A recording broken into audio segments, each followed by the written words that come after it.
Selamat malam semuanya teman-teman. Jumpa lagi dengan saya DJ Anak Jenderal.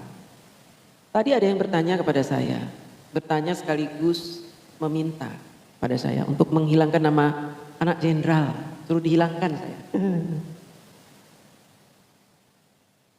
Mbak DJ kalau bisa Anak Jenderalnya hilangkan saja, katanya gitu. Saya minum dulu.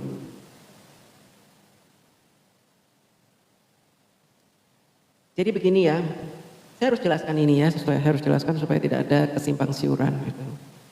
Dari teman-teman, kenapa saya menggunakan nama Anak Jenderal. Dulu waktu saya mendukung Bapak Jokowi 10 tahun, 2 periode itu, di tahun 2014. Saya menggunakan nama DJ Anak Kodok, dalam kurung kecebong. Saya pakai nama itu, saya bangga dengan nama itu. Karena Bapak Jokowi selalu disebut-sebut Raja Kodok, Raja Kodok. Ya, disebut Raja Kodok. Karena saya mendukung Pak Jokowi, saya bilang, saya anak kodok. Dalam kurung kecebong. Kemudian orang-orang memanggil saya Ratu Kecebong. Ratu Cebong nih. Dan ketika saya mendukung Bapak Prabowo, ya saya menyebutnya anak jenderal. Karena Pak Prabowo itu pangkatnya jenderal. Jadi memang dalam dukung-mendukung di negara kita itu emang unik gitu. Mereka tuh menginginkan kita itu minder mendukung seseorang. Sehingga kita disebut-sebut cebong-cebong. Anak kodok, anak kodok. Gitu. Justru dalam dunia politik, kalau kita pandai menyematkan nama itu ya. Itu mereka yang minder. Ini orang bangga bener dipanggil cebong. Dikata-katain cebong bukannya minder, malah dipakai namanya. Lah kebetulan di tahun 2024 saya mendukung Pak Prabowo dan menang. Jadi dengan bangganya saya pakai nama Anak Jenderal. Bangga saya dengan nama Anak Jenderal. Sehingga nama Anak Jenderal ini menjadi ikon buat saya. Ya, menjadi brandnya saya itu Anak Jenderal. Kalau dihapus nanti orang-orang sulit lagi. Gimana ya? Karena memang sudah nempel nama Anak Jenderal itu. Sudah nempel. Kecuali nanti tahun 2029 Mas Gibran menjadi presiden yang digadang-gadang dan saya mendukung. Mungkin nama saya bukan Anak Jenderal lagi. Mungkin saya nanti pakai nama Anak Samsul. Anak Samsul nanti saya pakai. Lagi ramai di sebelah ijazah Jepangnya RS. Nah, saya udah bahas duluan. Saya udah bahas masalah ijazahnya Rismon ini duluan. Tadi saya bahas jam berapa tadi itu ya? Jam 2, jam 3 lah. Saya bahas panjang lebar. Makanya tadi saya agak kecewa gitu. Saya bahas ijazah di Rismon. Tiba-tiba alat-alat peralatan saya mati semua di sini. Gak ada musik, gak ada apa. Padahal niat saya tuh pengen nyanyi. Ya, pengen nyanyi. Jadi ternyata orang-orang yang menuduh Pak Jokowi ijazahnya palsu itu, dia punya gelar-gelar palsu semuanya itu. Gelarnya palsu. Ya. Contohnya Tifa pun kedoktorannya dia itu palsu. Kemudian si Roy Suryo bahkan ditentang oleh Rismon, menyatakan bahwa Roy Suryo itu kepakarannya itu abal-abal karena dia sarjana komunikasi. Dan sekarang seorang pakar menguliti Rismon dengan menyebutkan bahwa Rismon itu juga S2 S3-nya di Jepang itu palsu. Semuanya palsu.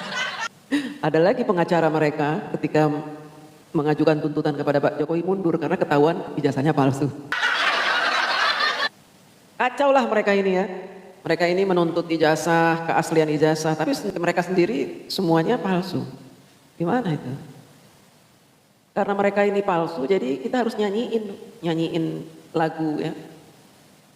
Lagu pendusta itu. Kita nyanyiin dulu satu buah lagu untuk Rismon dan kawan-kawan ya. Judulnya Pendusta. Pergilah pendusta, pengkhianat cinta negara, usah kau kembali. pergi kau Simon. Sungguh kau Dusta mereka itu. Lama-lama ketahuan satu persatu mereka berdusta. Si Bang Joshua ini mengirimkan surat ke Universitas Yamaguchi. Dijawabnya lama, seminggu baru dijawab. Karena ternyata di sana sedang ada liburan perayaan apa gitu di Jepang. Seminggu kemudian terjawablah emailnya Bang Joshua dan kawan-kawan yang menyelidiki keabsahan ijazahnya si Rismond itu ya. Dan akhirnya kemarin itu sudah dijawab emailnya. Mohon maaf katanya, pakai bahasa Jepang tapi di bahasa Indonesia kan. Mohon maaf, kami menjawabnya terlambat karena ada libur bla bla bla bla bla. Kemudian secara ofisial, secara resmi mereka menyatakan bahwa si Rismond ini bukan lulusan dari Yamaguchi. Bahkan ketika diselidiki di library-nya di sana tentang judul skripsi, judul tesis, judul disertasinya si pendusta ini ya, dicek di library-nya tidak ada. Judul dia apa gitu melakukan penelitian apa enggak ada. Dan ketika pula dicek ijazahnya palsu, banyak kesalahan ketik, typo, dan itu bukan seperti ijazah-ijazah kebanyakan lulusan Yamaguchi yang tidak pernah ada tiponya. Nah itu saja sudah bisa membuktikan bahwa si Rismond ini ijazahnya palsu. Berdasarkan keterangan dari pakar UGM Joshua Sinambela.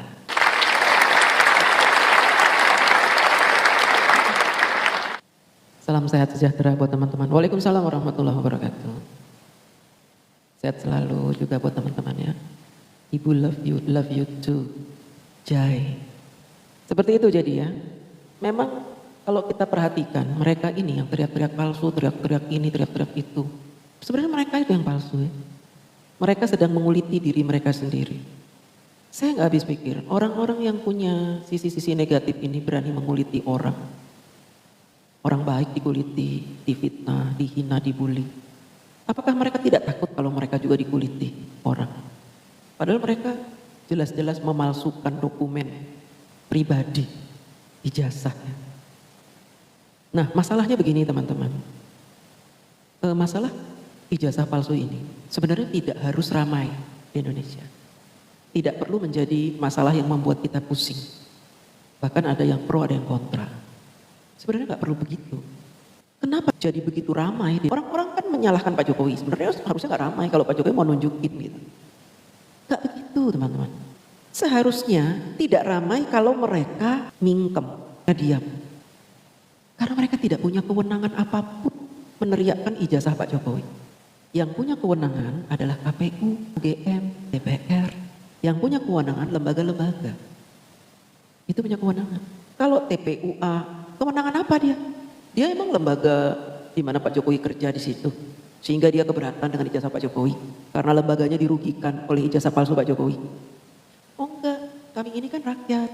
Rakyat Indonesia yang merasa dirugikan punya presiden ijazahnya palsu. Kamu rakyat, saya juga rakyat. Kamu rakyat tapi tidak punya kewenangan. Kamu kalau mau punya kewenangan, ngadu ke DPR sana. Suruh DPR yang melakukan penuntutan. Jangan kamu langsung ke Bareskrim nuntut. Itu yang bikin rame. Karena berulang kali Bareskrim menolak. Ditolak sampai puluhan kali ditolak. Tapi kamu masukin lagi laporan. Akhirnya Bareskrim menerima karena capek. Sudah ditolak masukin lagi, ditolak masukin lagi, ditolak masukin. Bebel kalian itu. Ya, karena kalian gak punya kewenangan kata Bareskrim. Emang kamu siapa? Bukan UGM, ngapain sih nuntut-nuntut ijazah orang? Emang kamu perusahaan tempat karyawan kamu memalsukan ijazah? Kamu merasa dirugikan? Saya rakyat, kalau rakyat DPR suruh lapor. Jangan kamu. Kamu gak punya kewenangan. Jadi begitu teman ya. Di negara kita, negara demokrasi ini, kalau kita mau diberikan hak kita, kalau masalahnya pribadi ya, kita bisa langsung melaporkan ke Bareskrim. Misalkan kita dicuri, kita ditipu, kita dijelek-jelekan di medsos nama kita langsung. Gitu. Silahkan lapor ke Bareskrim, kita punya hak. Sebagaimana Pak Jokowi dihina, dibully, dicaci maki, difitnah, dituduh ijazahnya palsu, boleh ngadu ke Bareskrim. Itu masuk akal. Kalau kita nyari-nyari orang, oh itu ijazahnya palsu. Ada urusan apa dia? Ada urusan pribadi dengan kita? Tidak. Ngapain kita nyari-nyari kesalahan orang itu? Sementara tidak ada kaitannya dengan kita. Nah inilah yang bikin gaduh. Karena apa? Mereka emang sengaja buat gaduh. Mereka sengaja terus-menerus menggoreng berita ini. Bahkan mereka menyebarkan para bucer-bucernya itu. Bucer-bucernya yang jutaan itu disebar.